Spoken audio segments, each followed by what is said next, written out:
to witness and indeed celebrate yet another religious feast in an atmosphere of peace, prosperity, and progress, and religious harmony. Christmas, as we always know, is always a period of joy and festive celebrations around the world, especially in the Gambia, where we pride ourselves as a nation with religious tolerance and harmony,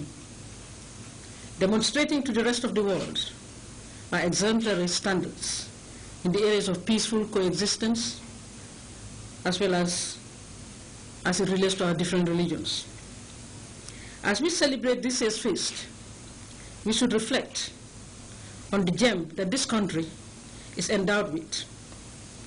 and we should consciously strive as well to further cement the bonds that lie between us, that is, that tie us together as brothers and sisters, worshiping, of course, the same God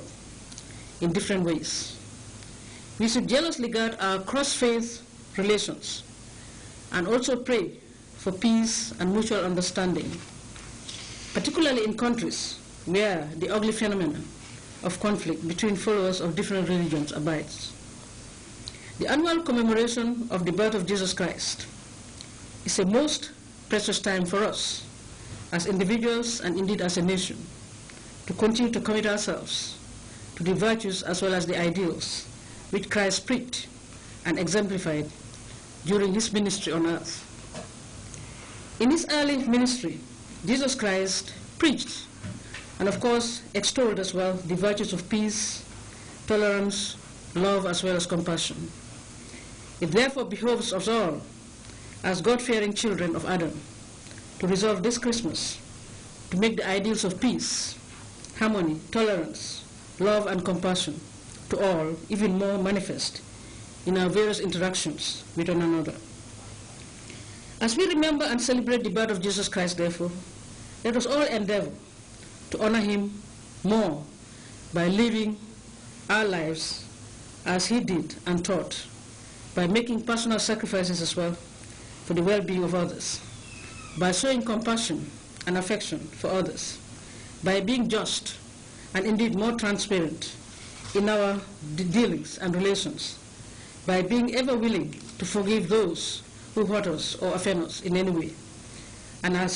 by always also extending goodwill towards others. We should shun the different vices such as corruption, nepotism, and favoritism, among others, as these are not in line with Christ's teachings and are inimical to national development as well. As a government, we continue to be committed, as always, to the development of this country, and we shall do all within our powers and abilities to ensure that education, health, agriculture, as well as infrastructure, and all other social amenities reach the doorsteps of all Gambians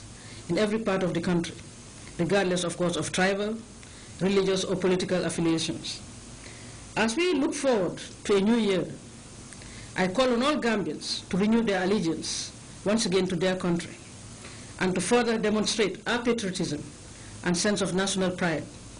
by resolving to work harder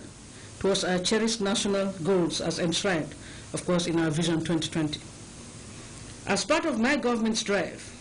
and efforts towards the attainment of food security, I have outlined a vision for the achievement of this goal, God willing, by the year 2016. Progress recorded so far has indeed demonstrated that this goal is within reach, and therefore I call on all Gambians to heed my call once again to eat what they grow and grow what they eat. In other words, let's eat what we grow and grow what we eat. Government will continue to create the necessary environment to ensure that efforts by both the public as well as private institutions aimed at attaining our development goals are facilitated. Therefore, we must strive to change our attitudes towards work. From 1994, I have emphasized the need for Gambians to put their trust in the Almighty Allah and for us to rely on our own efforts to develop our country. History has indeed proven me right, as the challenges confronting the world, from the global food as well as fuel to financial crisis and climate crisis, among others, have shown that the only way to sustainable development for us is indeed self-reliance. Whilst we work on engendering the right attitude, therefore, in our youth, we must also hold fast to our treasured traditions and culture for meaningful socio-economic development and transformation for all Gambians. Evil and strange social cancers like homosexuality will never be condoned in this country,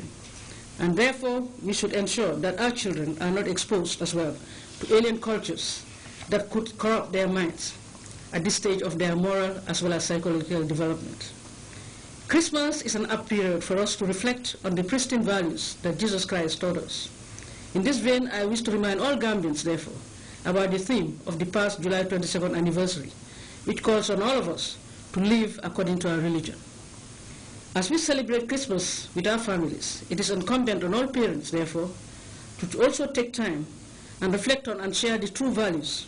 that Jesus Christ taught our young ones. Fellow Gambians, as this is a period for reflection